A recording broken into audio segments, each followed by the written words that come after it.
पहली प्रेगनेंसी और पहला करवा चौथ। अक्सर ये चीज़ देखने को मिलती है कि शादी के बाद पहला करवा चौथ और पहली प्रेगनेंसी साथ में पड़ जाती है। तो ऐसे में महिला को अपना और अपने बच्चे का ध्यान कैसे रखना है, व्रत कैसे रखना है और किन बातों पर ध्यान देना है। सबसे ज़रूरी चीज़ है ये जानना कि इस समय आपकी प्रेगनेंसी का कौन सा ट्राइमेस्टर चल रहा है, यानी कि कौन सी तिमाही चल रही है। अगर ये सेकंड तिमाही है तो इस वक्त आपको बहुत ज़्यादा सावधान रहने की ज़रूरत है। पहली तिमाही में और तीसरी तिमाही में बच्चे का विकास उतनी तेज़ी से नहीं होता जितनी तेज़ी से बच्चे का विकास दूसरी तिमाही में होता है। तो दूसरी तिमाही में बच्चे को ज़्यादा न्यूट्रिशंस की ज़रूरत होती है, आपके शरीर को ज़्यादा ऊर्जा की ज़रूरत होती है। तो जानते हैं अगर आप व्रत और उपवास कर रहे हैं तो आपको किन बातों पर ध्यान देना चाहिए। नंबर 1, पहला व्रत है तो निर्जला उपवास आपको नहीं रखना, खास तौर पर प्रेगनेंसी में। और अगर पहली प्रेगनेंसी है तो बिल्कुल भी इस चीज़ की गलती ना करें कि आप निर्जला उपवास रख रहे हैं। क्या आप जानते हैं प्रेगनेंसी के दौरान शरीर में पानी की कमी होना शिशु के लिए कितना खतरनाक हो सकता है। अगर महिला के शरीर में पानी की कमी होती है तो उससे बच्चे के चारों ओर जो एमनियोटिक फ्लूइड होता है उसमें भी कमी आ जाती है, और बच्चे के चारों ओर जो एमनियोटिक फ्लूइड होता है उसमें अगर कमी आ जाती है तो बच्चे की जान को खतरा होता है। इसीलिए गर्भावस्था के दौरान अगर आप करवा चौथ का व्रत रखते हैं या कोई भी व्रत उपवास रखते हैं तो उसको आपको निर्जला नहीं रखना है। आपको ऐसा व्रत रखना है जिसमें आप कुछ ना कुछ लिक्विड डाइट ज़रूर शामिल करें और अपने शरीर को हाइड्रेट रखें। नंबर 2, व्रत करने से पहले डॉक्टर की सलाह और राय ज़रूर लेनी चाहिए। अगर आप डॉक्टर के पास जाके उनकी सलाह और राय लेंगे तो वो आपकी जांच करेंगे, आपके बच्चे की जांच करेंगे और उसके बाद ही आपको सही सलाह देंगे कि आपको व्रत और उपवास करना चाहिए या नहीं करना चाहिए। अगर आपको डॉक्टर कहते हैं कि आपको व्रत और उपवास नहीं करना और आपका मन नहीं मान रहा है, आप फिर भी व्रत और उपवास कर रहे हैं, तो इस बात का ध्यान रखें कि आप दिन भर कुछ ना कुछ ज़रूर खाएं, क्योंकि आपके शरीर को, आपके बच्चे को पोषक तत्व की ज़रूरत है। गर्भावस्था के दौरान महिला का पूरा शरीर बच्चे के विकास पर काम करता है।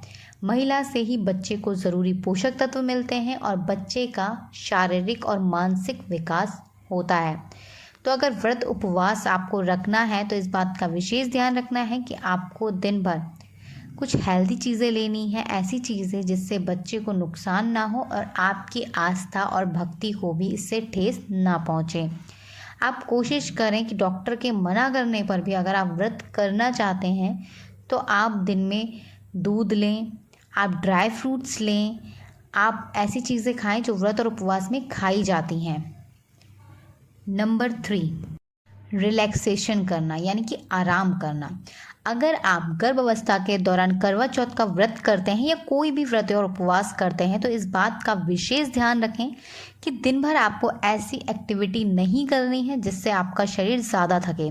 जब आपका शरीर ज़्यादा थकेगा तो आपको ज़्यादा एनर्जी की ज़रूरत होगी, आपको पानी की ज़रूरत होगी। तो कोशिश करें, अगर आपने व्रत और उपवास रखा है तो आप ऐसे काम ना करें, घर के कुछ कामों को कम करें, अवॉइड कर दें।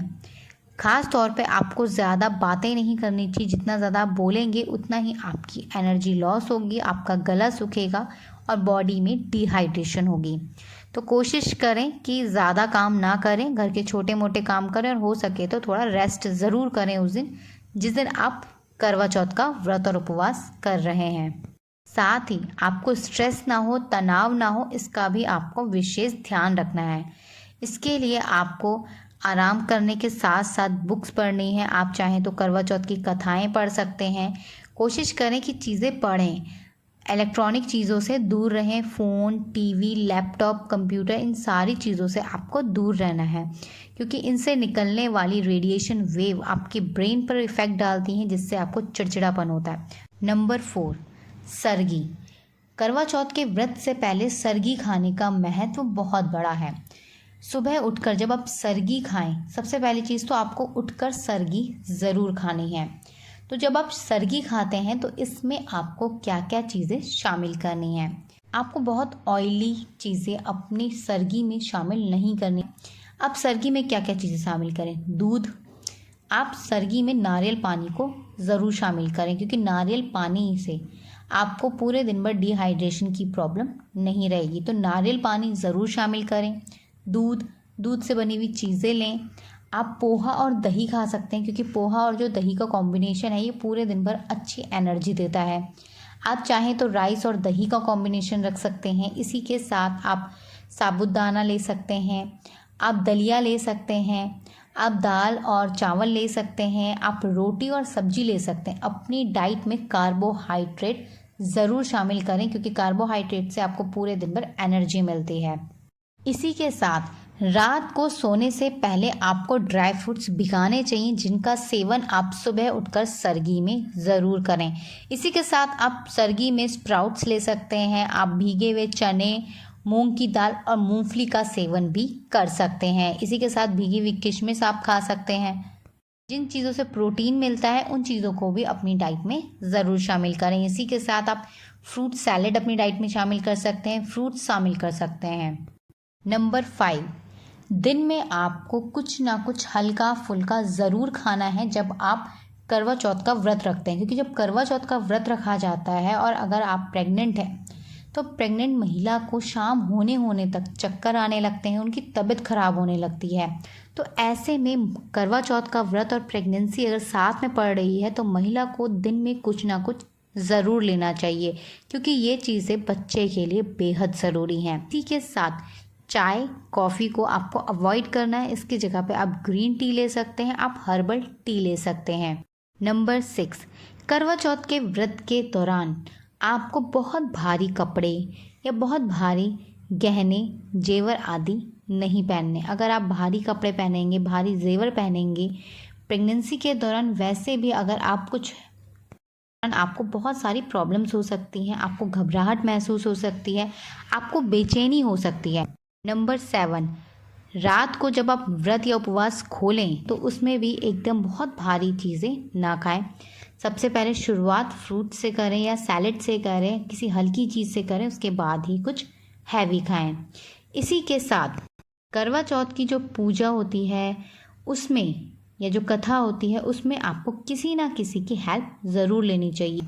आपकी प्रेगनेंसी का कौन सा महीना चल रहा है और कहाँ से आप हमारी वीडियो देख रहे हैं, हमें कमेंट करके ज़रूर बताइएगा। और ये आपके करवा चौथ का कौन सा व्रत है इसे भी ज़रूर लिखिएगा। इससे जुड़े कोई भी सवाल या सुझाव हो तो कमेंट करके हमें ज़रूर लिखिएगा। अगर वीडियो आपको पसंद आई हो तो अपने दोस्तों के साथ इसे शेयर ज़रूर करें। बेबी केयर फैमिली पर अगर आप पहली बार आएँ तो हमारे चैनल को सब्सक्राइब कर बेल आइकन ज़रूर प्रेस कीजिएगा। फेसबुक पर देख रहे हैं तो फॉलो ज़रूर कीजिएगा। हमारी वीडियो को पूरा देखने के लिए आप सभी का धन्यवाद। मिलते हैं आपसे नेक्स्ट वीडियो में, तब तक के लिए अपना ध्यान रखिएगा। धन्यवाद, नमस्कार।